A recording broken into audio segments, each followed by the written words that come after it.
Assalamualaikum warahmatullahi wabarakatuh.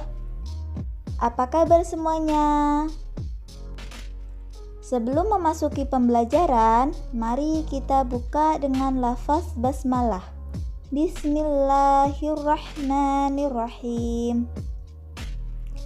Materi kita pada hari ini akan membahas tentang masa kejayaan Islam. Menurut Harun Nasution, sejarah Islam dibagi menjadi 3 periode besar. Yang pertama, periode klasik pada tahun 650 sampai 1250 Masehi. Yang kedua, periode pertengahan pada tahun 1250 hingga 1800 Masehi. Yang ketiga, periode modern pada tahun 1800 hingga sekarang. Masa kejayaan Islam terjadi pada tahun 650 sampai 1250 Masehi. Periode ini disebut dengan periode klasik. Pada kurun waktu itu terdapat 2 kerajaan besar, yaitu Kerajaan Umayyah atau yang sering disebut dengan Daulah Umayyah dan Kerajaan Abbasiyah yang sering disebut dengan Daulah Abbasiyah. Pada masa Bani Umayyah, perkembangan Islam ditandai dengan meluasnya wilayah kekuasaan Islam serta berdirinya bangunan-bangunan sebagai pusat dakwah Islam. Kemajuan Islam pada masa ini meliputi bidang politik, keagamaan, ekonomi, ilmu bangunan atau arsitektur, sosial, serta bidang militer. Perkembangan Islam pada masa Bani Abbasiyah ditandai dengan pesatnya perkembangan ilmu pengetahuan.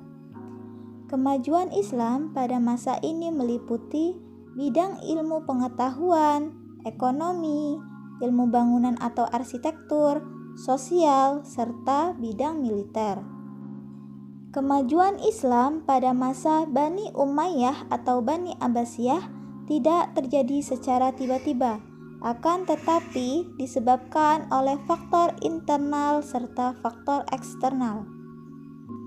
Faktor internal antara lain, yang pertama, konsistensi dan istiqomah umat Islam kepada ajaran Islam.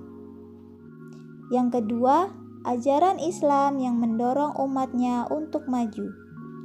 Yang ketiga, ajaran sebagai rahmat seluruh alam. Yang keempat, Islam sebagai agama dakwah sekaligus keseimbangan dalam menggapai kehidupan dunia dan akhirat.